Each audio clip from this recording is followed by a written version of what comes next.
Once, in a quiet village by the banks of River Oyan, there lived an old woman named Bibi Ayo. Her name meant Mother of Joy, though her life had been anything but joyful in recent years.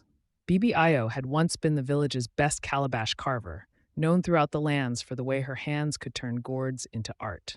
Every wedding, naming ceremony, and harvest festival featured one of her creations. But time had worn her fingers, and her eyes dimmed with age. Her only son, Tunde, had left the village for the city many seasons ago, chasing a better life and promising to return. That promise, like the morning dew, vanished with time. He never returned.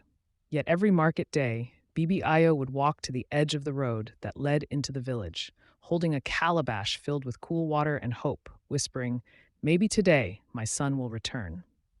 The villagers pitied her, but moved on with their lives. Some said she had lost her mind. Others said she was cursed. Only little Dunny, a 9-year-old orphan girl who stayed with her aunt, would sit by Bibi Ayo every evening, listening to her stories and watching her carve. "You always make the same design, Mama Ayo," Dunny once said, touching the flowing lines on a calabash. Bibi smiled, tears quietly forming. "It is the journey of a son who left home and the river that waits to bring him back."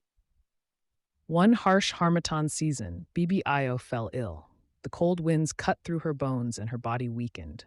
Yet, she carved one final calabash. With trembling hands, she etched the village, the river, and a boy returning with open arms. She told Dunny, "If I do not wake tomorrow, take this calabash to the river. Let it float. If the spirits are kind, it will carry my message to Tunde." She passed that night. The village mourned her quietly, but Dunny wept like she had lost her own mother. On the seventh day, dressed in Bibi's old wrapper, Dunny walked to the river, calabash in hand. She sang the song Bibi used to hum and gently placed the calabash into the water. It floated, spun gently, and drifted away. Weeks passed. Then one dusty afternoon, as goats bleated and women pounded yam, a man with tired eyes and a beard entered the village. He held a weathered calabash in his hand. The villagers watched in awe. It was Tunde. He had found the calabash near the riverbank of a town far away. The carvings told a story, his story. The tears on his face told the rest. He had come too late. He wept on her grave, asking for forgiveness, and the villagers, many of whom had forgotten kindness, offered him comfort.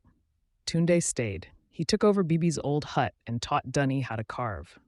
Every calabash they made carried part of Bibi Ayo's patterns